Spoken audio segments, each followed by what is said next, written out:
It's Lisa from Been There, Got Out, and today is a bit of a pop-up Instagram Live with Kristen Darcy. She's the one of the Divorcing Intact fame. There she is. Let me get you in here, Kristen. All right.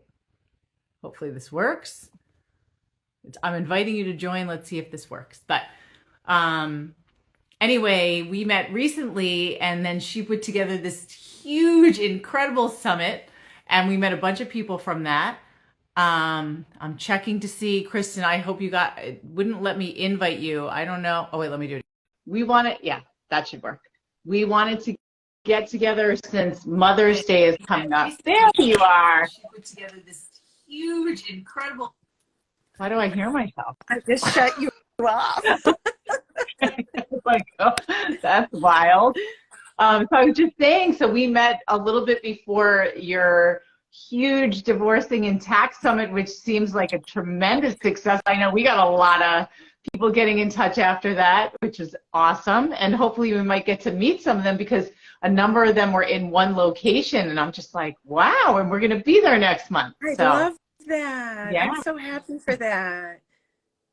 Yeah, so I was saying that we were talking about doing a live interview together because Mother's Day is coming up, and that can create all kinds of emotions for people, especially my particular audience who's going through a very high conflict situation or co-parenting and a really with a very difficult ex, and there's certain pressures that are that we place on ourselves and that society places on us. And I know we talked about being not kind of gender neutral, so I know we're talking about Mother's Day, but you should know we have male clients too, and just imagine we're talking about Father's Day too. But anyway, Kristen, why don't you introduce yourself, because this is the first time that we've been on my feed together. Give us a little bit about your background, and then we'll just get into it. Hi, everyone. I'm so excited that first of all, I want to pause for a minute and just gush over you because your book launch is this week. And last night, that's why I have dark circles under my eyes. I'm like so tired. No, it was so, I'm so amazed. And so the title, you know, Been There, Got Out, like if that's not a beacon of light, like I don't know what is. So before, I just want to say, yay, I was so happy. I send you all that love on your, you know, on all your posts and everything. But I've been working with women and actually couples going through traumatic changes in their lives. And it started kind of, you know, because of one of mine. And the same for you. Like I find that people who are devoted to being teachers and advocates and supporters of people in this, you know, now high conflict area are coming to it with such a generosity of spirit to help other people heal from it. So that's why I think, you know, this is so important to talk about Mother's Day and how that affects, you know, your mind, body, you know, your mental body, your physical body, spiritual body, financial, you know, body, because we have that energy too. And what we can do to help each other, you know, help support women. It was amazing because that event that we did, Divorcing Intact, was really quite powerful. And I'm still, you know, receiving some, you know, initial contacts about, you know, coming for coaching or being in a coaching group. And I want to share with you, Lisa, that the coaching group I had, the Divorcing Intact coaching group I had, the woman that like touched my heart so much, and I'm sure that you probably hear this, is we were talking about entitlement. You know, we are talking about what you could do practically when you are transitioning out of that abuse cycle, you know, that high conflict, you know, abuse cycle, the idolizing, the devaluing, you know, the hovering, and then the honeymoon, and then that cycle. So what ends up happening is you actually have that moment of awakening and you step out of it. But that cycle's still swirling around, right? And you're transitioning out and you're like half in there and half out. And this woman we were talking, and I was talking about really cultivating a practice every day, you know, and we can talk about some strategies, you know, the kind of like the spitball against the wall to see what sticks. Oh, But, that sounds very visual. yeah, you know what I mean? There's a lot of strategies that you can pick from, and some days some work and some days some don't, you know? But Lisa, I was telling her your list that you provided. Remember the list that you provided, that powerful, like, how do you know it's high conflict? Oh, yeah. And what are way you is talking about, Kristen? And I said to her, one of my go-to affirmations that I've been using for years is a Louise Hay affirmation. You know, I love and accept myself. Mm-hmm. And years, you know, fast forward, the last line of that is, I'm entitled to miracles. Oh, when you said entitlement, I was thinking about the whole narcissistic entitlement. No, Okay, good. I was thinking, I'm talking about how you're entitled to good things, how you're entitled to, you know, happiness and wellness and abundance. And Yeah, I think that's so important also, because people coming out of these abusive relationships often think, because it's been conditioned into them and they've made themselves believe it, that they can't do any better than this. They've been told no one else will love you.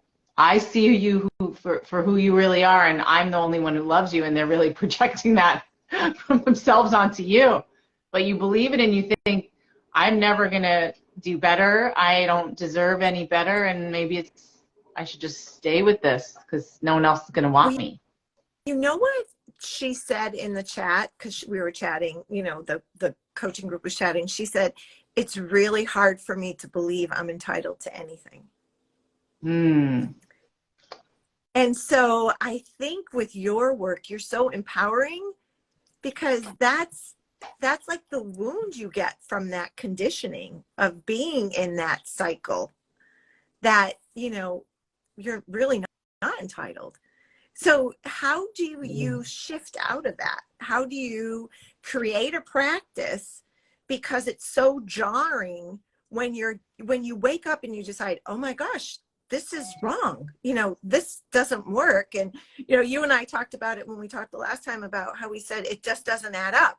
You know, when you have that. And also because it's been normal. It's been normal for so long. Like, how do you get that light bulb moment? What does it take to come out of that denial that this is not normal? Yeah. That something is wrong. I felt it, and now I'm finally going to pay attention to it. But there's little practical things that you do that have huge carryover effect. So when you when you wake up in the morning and you put your feet on the floor, you know, what is the first thing that you're thinking? You know, you forget you can control 3 very powerful things: how you think, how you speak, and how you act. And when you're within this cycle, you forget that you have. I mean, the how you think is hard. That's a hard one. I mean, how you speak, I get it. How I act, I get it. But how I think, that's hard, especially for our people, including me sometimes, where I'm cycling around and I'm awfulizing and being like, but this just happened, or this happened with court, and I'm going to have to deal with that. And I can't get out of that. I hear you. And I was there too. Like, literally, I would have a physical reaction. Oh, yeah. And then have, you know, how do you create the pause between your physical fight, flight, freeze, or fawn, you know, ingrained in you? So if you create those moments beforehand, it's like you create a reservoir of almost like, oh, okay, no, I can feel this now and know what this is, you know, acknowledge it, say, oh, I'm feeling triggered, and then ask yourself these 2 very powerful questions. What am I feeling and what do I need? Because so often when you're in that, you know, in that environment, in that energy, you don't really have that oxygen, that pause to give yourself, because you're just reacting. That is so, I mean, it sounds so obvious, but it is so powerful. Like the what am I feeling part. I know in my own life, I didn't ever really pause to do that. And I talk about like getting involved with my ex, where I just kind of let myself be led, because it sounds so stupid, but I never thought, is this really what I like? Is this what I want? No, I just kind of kept going and going. And then later, after getting out, I forced myself to pause and be like, how do I feel right now?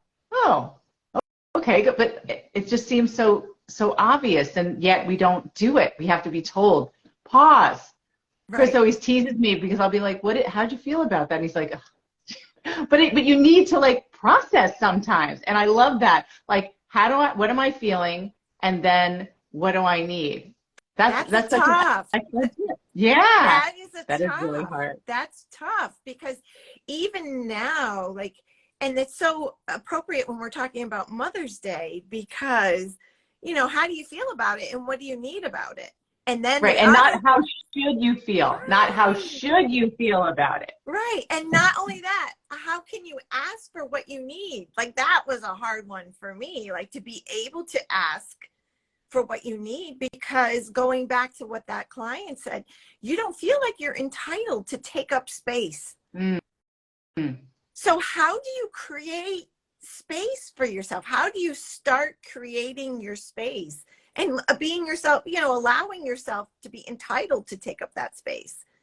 So you made me think of something with the, what am I feeling? What do I need in terms of Mother's Day? So Mother's Day, it's supposed to be a day for mothers, for us, right? But some mothers say, I don't want to be with my kids. I want to take a break from my kids. And then they often feel terribly guilty if they're not loving every moment and spending every moment with their kids. I know for me sometimes I'm like, I'm with my kids all the time. Like I need a little break. Like if you could just take me away from the kids for a while. And then, yeah, we'll come back and do dinner or something. But I need just some time to myself. But people feel terrible, or other people attack you. Like, how dare you? And I know a lot of our clients' exes are like, what a terrible mother you are. It's Mother's Day. Like, don't you want them the entire day? So what's your opinion about that? Have you seen stuff like that? I haven't. And I actually, I was actually with Hirsch. We were talking about, you know, the money piece and everything.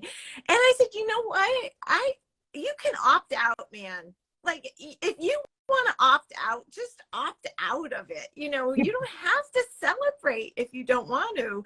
And I think it's like, okay, just say, I really need this. You know, my kids were really upset with me because I'm like singing that song, It's Just Another Day. Uh-huh. Because, you know, you're really mindful of setting expectations. Like you said, like, you know, you would like to have a break that day. Well, that's okay. You know, right. I just want to go on a walk with my kids. You know, I just want to, that's it. Or without my kids. I want to walk without my kids. We're at a different stage because my kids are out of my house. So when they now I want to walk with my kids too. But I mean, there were some of those years, especially during the court stuff, where I was like, I can't deal with anybody. Like, just leave me alone. Like, let me listen to an audiobook or binge watch some crap show because I can't think. I don't want to think about anything. Well, you know what? That's oversaturated. Because your energy just gets so oversaturated with everything. Like you're like the spoke in the wheel. Like everything comes off of you. Like all your energy goes to all these different places. I used to hide in the cellar and do the laundry. I did. I'm like, I have to go do laundry, and I would just stay down there with the sound and just go, oh my God, and kind of veg out. Because no, but I'm so glad you say that. I remember during a really hard year, 2013 was like one of the worst, and it was like my kids were still really young, and it was their spring break, and I was like, I could barely get out of bed, and I was like, you guys, I'm sorry, you just need to go out of the house and ride your bikes. Like I just couldn't even think, and I felt so guilty because I was like, this is their vacation, and I should be there, but it was like the center of the trauma and everything. It was awful. No, the guilt. I completely understand what you're saying. And this is the thing. We have to like key into them. Like my kids were just happy being in the house. Do you know what I mean? Like I put that pressure on myself too. Like, oh God, they have a day off. We got to go, you know, you had to do. Right. Let's go do something really fun. And they were just happy just being in the house, you know, just being here, just having that moment because they were having a parallel experience, but processing it differently. Yeah. And actually, you saying kids just being happy in the house, I know with a lot of our clients, when their kids come back from the other parent's house, they need downtime. They are like, they want to do nothing. They're exhausted. They've been over sugared.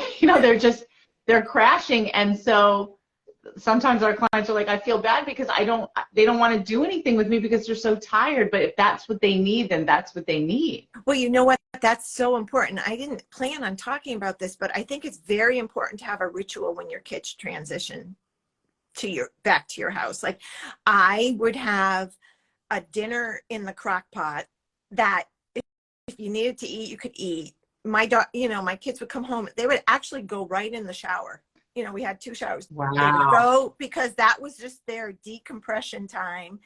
And talk about one of the symbolism too. Oh my God. I know. They would just go in, take a shower, and then they would eat. But one of the things that I did, which might be a cool thing to start on Mother's Day, is I just got composition notebooks, mm-hmm. and it's on my website, and we can post it afterwards. Yeah. But there's a feeling chart, and there's a little kid feeling chart, and I would journal back. It's a non-direct journaling between you and your children. So I would write a journal entry to them. So when they came back, there was like a little note to them, like, I'm so proud of you. I always had flowers in my daughter's bedroom, like the $3.99 Trader Joe's flowers. I would buy her flowers and put it in her bedroom. And then I would have a note in there. And it was just, if you need to write back to me, you can write back to me. And I love that. And so over the course of the years, we had these journals, and my son is turning 25. He's turned 25. And he lives in LA. And unfortunately, he's probably going to kill me for saying this, but unfortunately, he was just robbed.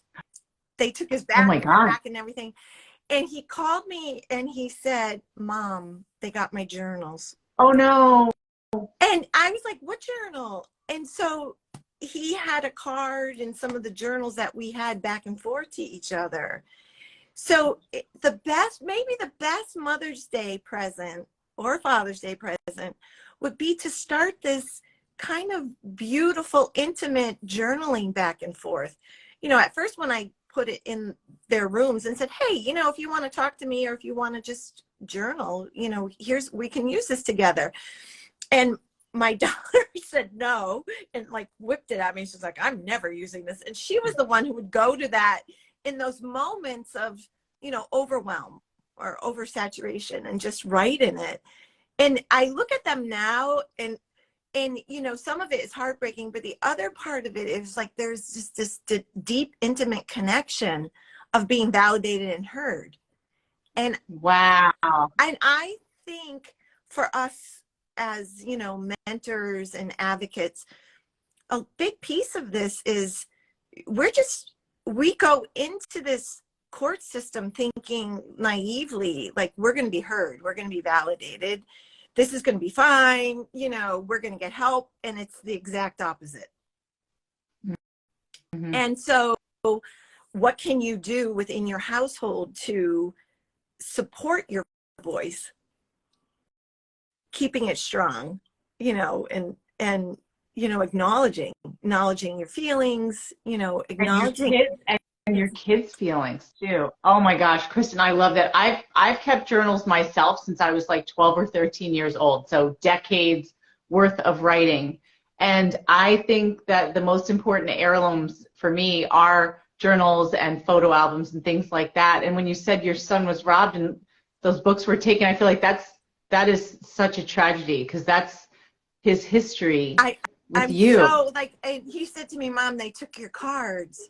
And I was like, I couldn't. And I'm like, what cards? And he goes, the ones you wrote to me, like when I was in 5th grade or 6th grade. And I was like, oh my God, I'll send you cards like right now. Like you can't get that back, And yeah, I think it's just profound in acknowledging your kid's different journey.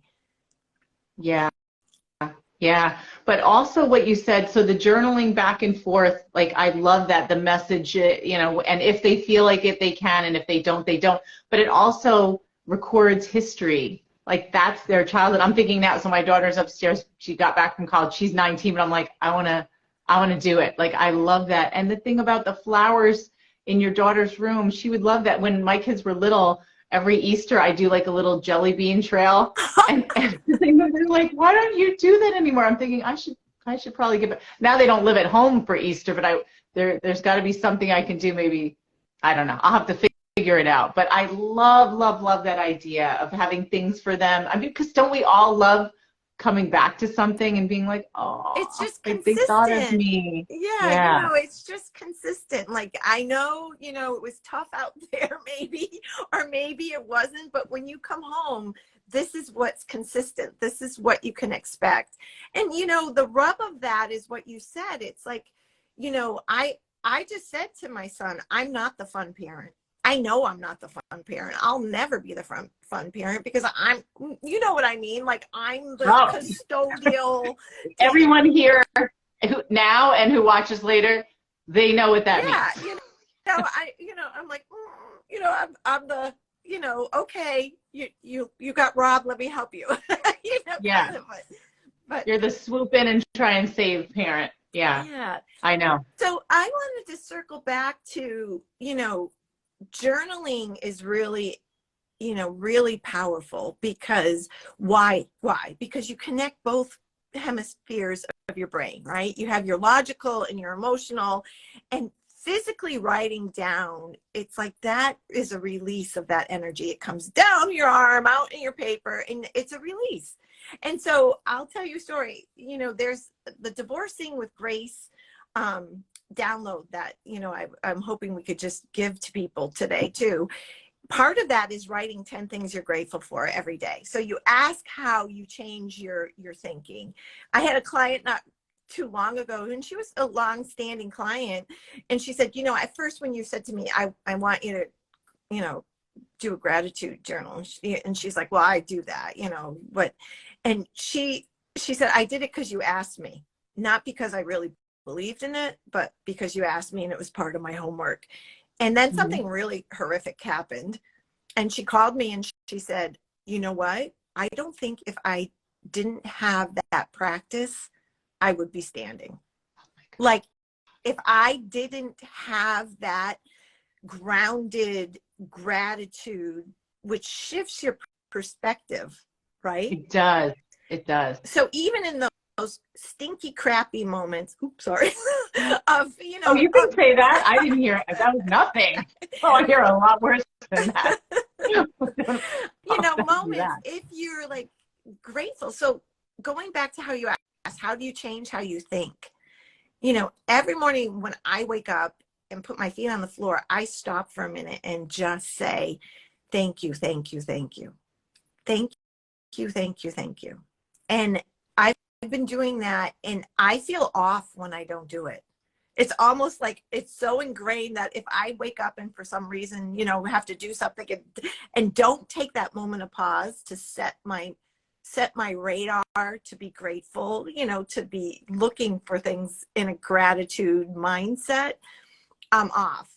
So that's like one really powerful. I'm so into incorporating little practical self-care tips in the things that you're already doing. So when you're in the shower, and I know that for me personally, when I was going into the trial, you know, the trial that I had to endure, one of the things I would do is to make sure I was grounded within myself. Because I don't know if you've experienced this, but when, you know, it's almost like you pop out and you're not even experiencing it. It's like a disconnect. Dissociation? Absolutely. Dissociation. Like you're just like there and you're not even processing it because you're just getting through. And it's astonishing. It's astonishing that what is happening is actually happening. Yes. Yeah. And you're almost like, is this going to stop? Like it's some part of you, you're like, this is going to stop. So when you're in the shower and you're like washing your hair and the water's coming over you, to really take a moment and think of it as this, and I'm going to get spiritual and wooey, but think of it as this white light of protection, like just coming over and washing away, like letting everything go that you need to let go.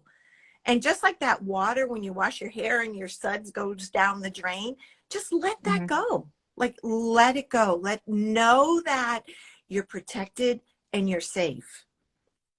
You know, you just made me think of something that UK therapist coach Caroline Strawson mentioned, that similar, not in the shower, but she said when you go into court, put your arms on, she said you could do it like this, but it'll look funny, put it on your legs like crossed, almost like some higher force is holding you. And she said picture like an actor or some strong person that has their arms around you that are sort of protecting you as you're going through this experience. So that's what you just said made me think of. That same thing, it's like I'm being protected. It's not just me in here by myself. Well, you know, I am grateful that during the course of these, you know, we were going through our situations at the same time, you know, the same time frame.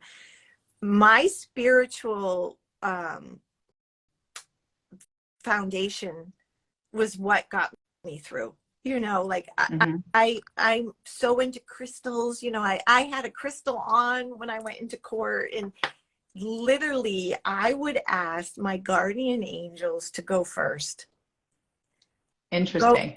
Go before me into this room and clear me, and let, you know, come to my left and my right and make sure I'm safe, because you don't feel safe there. No. And what you're saying, we often talk with our clients about the importance of bringing a talisman. It could be a crystal. It doesn't have to be a crystal, but anything, sometimes a picture of their kids. I know one woman was telling us that she's going to bring like something that smells like eucalyptus oil, because her mom always had that around when she was younger. So she had like positive associations with that scent. And I thought that was brilliant. But anyway, oh, I know what I was going to say. The importance of wearing something to court or to a stressful situation that makes you feel protected. And I've often talked about how my aunt, who's passed away, but she was like this total strong New York antique dealer, and she had this pair of vintage Capezio suede boots that actually fit me.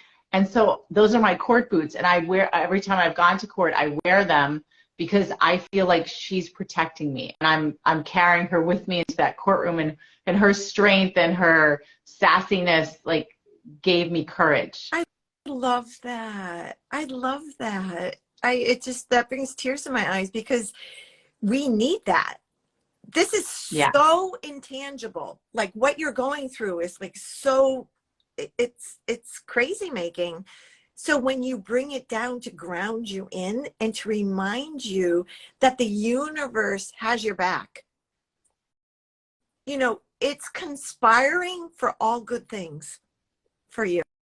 Yeah. I actually am a fan of Archangel Michael, and I have it on my desk, but I actually gave it to my attorneys, and we had it on the table the whole entire time. Every time we went into court, it was like, you're not alone. And it's okay to ask for others to just think of you in a loving, kind way when you're going. It's powerful. It really, really is. It's, you know, we are doing this and going through this for our families, for ourselves, but also for everybody, our legacy behind us. Right. You know, it's shifting. It has to shift. It has to. Yeah. And so what you're saying, again, it's like the talisman, the crystal, the archangel, like anything that makes you feel, that calms you down, makes you think there's something beyond just myself going through this. It's for who knows who, not just my kids, but I kept thinking of intergenerational trauma. Yes. Like you got to work through it. You know, you go in and stand up for things and do it properly. Of course, that's a whole other conversation. But realize it's a big deal, and you get support however you find it. Yeah, I think, and it's okay to say you need support. You know, so You should say you need support. you need Yes, not support. okay. Like, you should definitely, it's more than okay. I think it's necessary to ask for support. One day when we were in the courthouse, it's tough. You know, the whole energy in there is tough. And literally, if you can think of, like, you know, when I live in New England, you live in New England, you know, and in the winter, we wear our parka, you wear a hat. You know, imagine in your mind's eye putting on a white, beautiful parka and putting up the hood to help you from that energy. I was there one day, and we were going in to go in front of the judge, and there was this beautiful girl sitting hysterically crying all by herself. And I, like, looked around, and it was like nobody saw her. So I went and sat down, and I'm like, are you okay? And she's like, you could tell she was like the deer in the headlight, didn't know. And I had a water in my bag, because you got to pack your bag going there. And so I had my water. I gave her my water. I gave her my tissues. I sat with her for a little while. And my lawyer opens the court door and looks at me. She goes, Kristen, let's go. You know, like, come on, we got to go in there. And I'm like, I really can't leave her. And so she kind of, like, she did one of those things. She's like, okay, wait a minute. And she went and got somebody to help her. And then I went into court, and I was like, you know, we got to do that for each other. You know, you can't just see something like that and not offer that hand and support, because I was there. I was the girl crying on the bench when nobody, you know, supported her. She was pro se, like you. And that is so scary. You know, that's crazy. So what can you do? And even before you get there is, you know, create that grounding system, create the system of protection, self-protection, connect to your gratitude. If you're going in there, set your intention. I will move. Kristen, I want to comment on what you said before you go to the next thing with coming to that girl's aid during your own court time. We know court's not just uncomfortable, it's traumatizing. It's re-traumatizing. So I think also the fact that you went in and you helped somebody, you know, when we help others, that makes us feel good. Yeah. And so I wonder how that also affected you, that even though you had to rush into your own court date, that you did something, like you were of service to another person who really needed you, who probably will never forget what you did for her. And you didn't do that for that reason, but then you went in and maybe that helped you in some way. Well, it was a little bit of a transference of what I was feeling, because I was so angry at her ex-spouse. Oh, okay. She has such light. She could have, you know, you look at her and you're like, oh, sweetheart, you know, oh my God. And so I was like, which one is he? Like, I was like looking around, you know, like, who is he? Who is he? You know, and when I went back in, I was like, oh, that I got it. I was like, that was like a release, because it was like a transference of my anger, because she was so in shock. You know, she was just so not there. And and I didn't think of it in the moment, but it was almost like I couldn't walk by her. Yeah. I'll never forget her. You're right. You know, she had this beautiful pink coat on. Like, you could tell, like, she was someone who had her life together, and in that moment she was in a million pieces, like we all have experienced. Yeah, we definitely have. But I think that what you're saying about gratitude also, coming out of my own situation, and now I'm with, you know, my partner Chris we're not married, but do we say, like, but just say partner? Because, but more than that. Yeah, but we often feel like gratitude is the basis of our entire relationship. Like, oh my gosh, I'm so lucky to have you. Like, you make me laugh, and what a difference! Like, the contrast of what it was like for me for 20 years versus the past 8 years, even being in court. And that's something we stress to our clients too. Like, they don't want to hear about our love story because they're in the midst of their own chaos. But we always say, this is for later. because we met in midlife and we fell in love, and it's been 8 years. It's not just some little honeymoon phase, but it still feels like the honeymoon phase because we're so grateful that, yes, there's wonderful people out there. I know it's a disaster right now, but part of learning to get into a new relationship is learning to trust yourself again. Yeah. And when you do that, you can start trusting other people too. And you shouldn't let your ex's, the experience you had with your ex, which was awful, like rob you of your chance at future happiness and intimacy with someone else. Then you've given them your whole life. I think they don't deserve that. Me. Are you talking to me?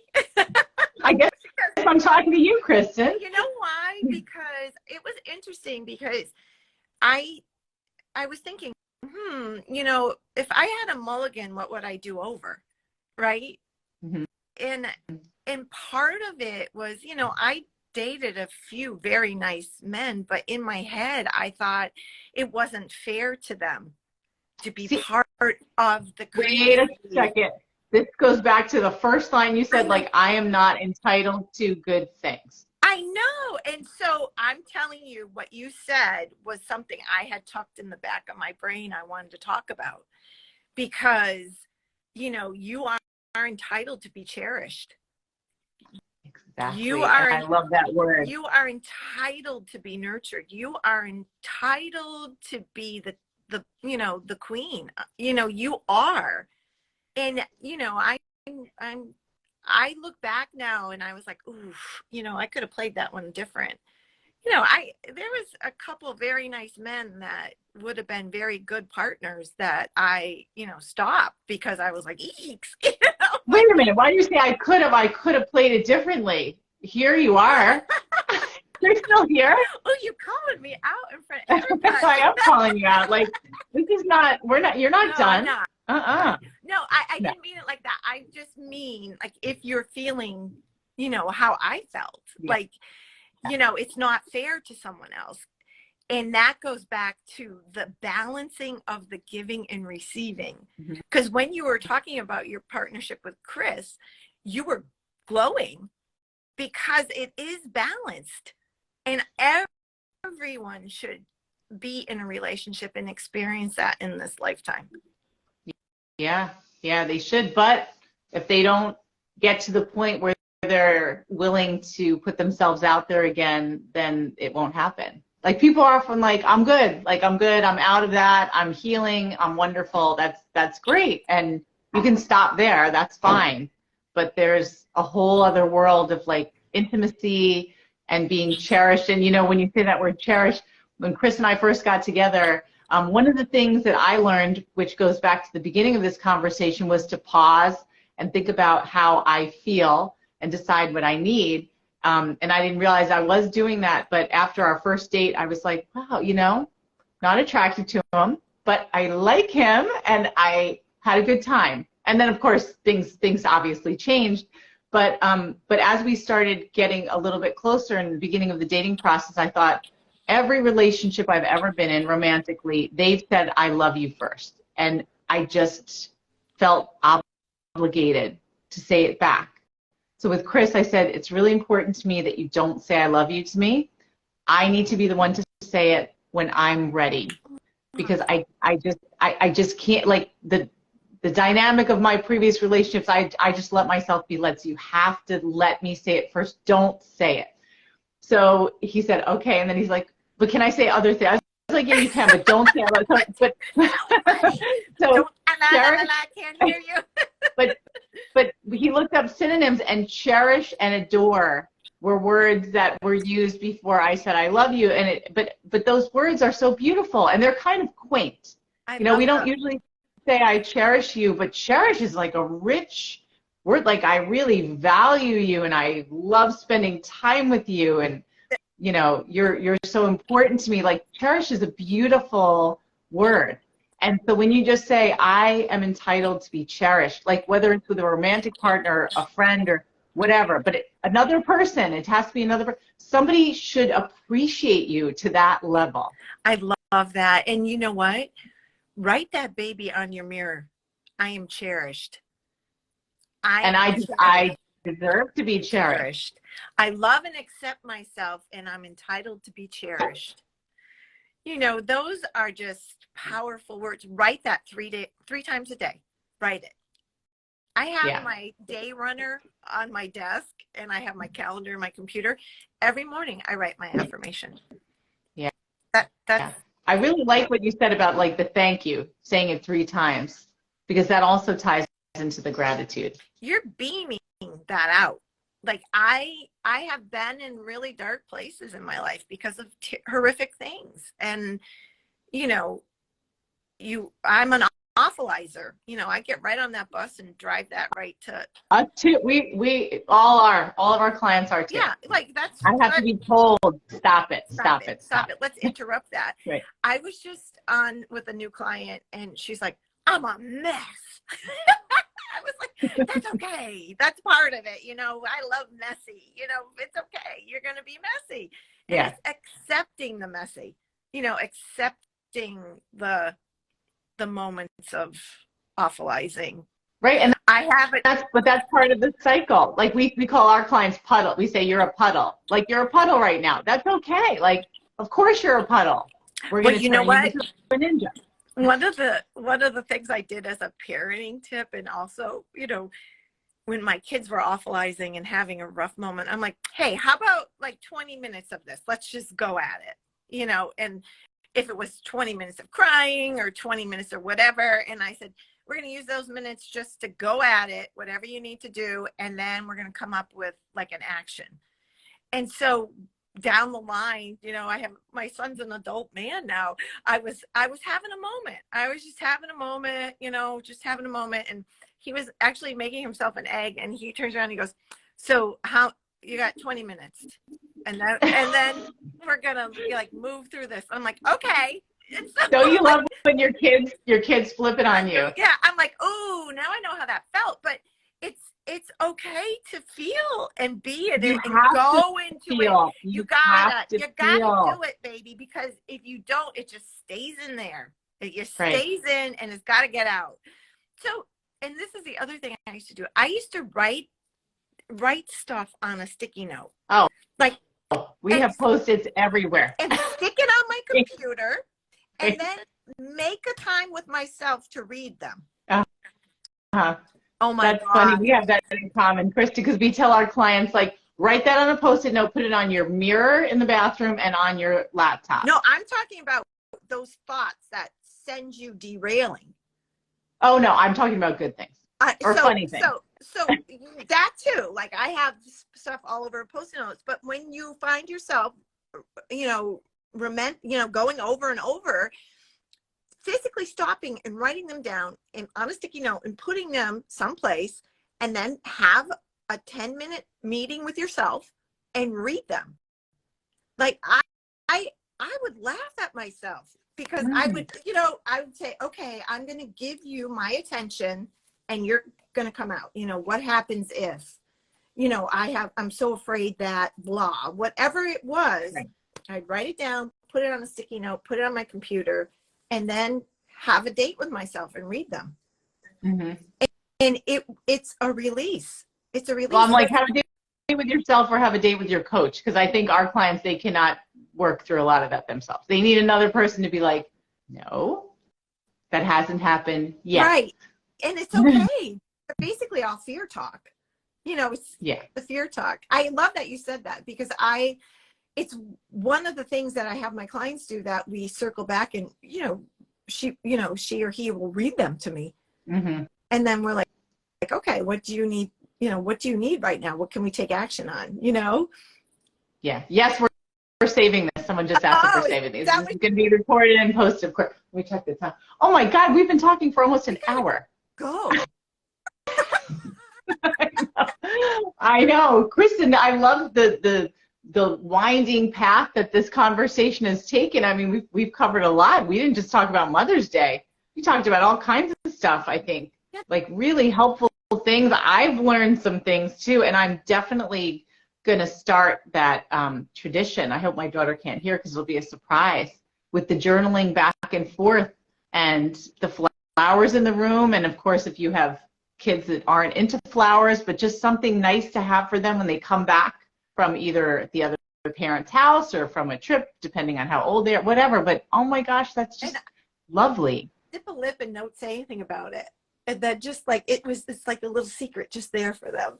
Like for my son, like I would put, I'm trying to think of, like, he has like some special gum or something, I would just, mine would be like Reese's peanut butter cups. yeah, it was just there waiting, or like my daughter, when she came home, I had like little funky candles for her, so it's just thoughtful. It's thoughtful. home. And it teaches them to model that, hopefully for their future people that they love and care for. That's just such a great ritual. I just love that. You get really creative. I'm so grateful our paths crossed, and I'm so excited for your book. And me too.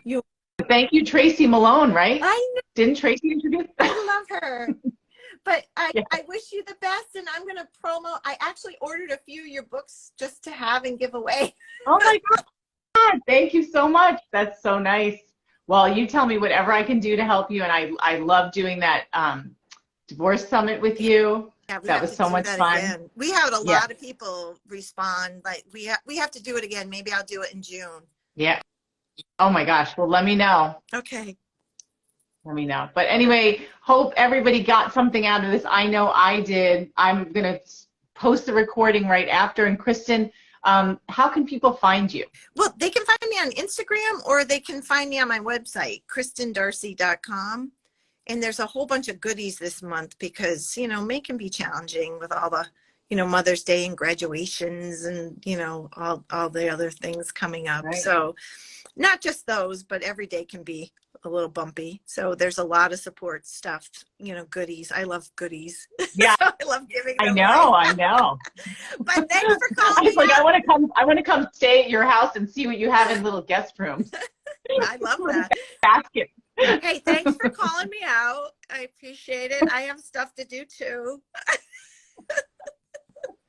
No, but this has been such a pleasure, Kristen, and let's definitely do it again. All right, honey. And have a great Mother's Day and every other day. You too. All right. Okay, honey. Bye-bye. Okay, bye.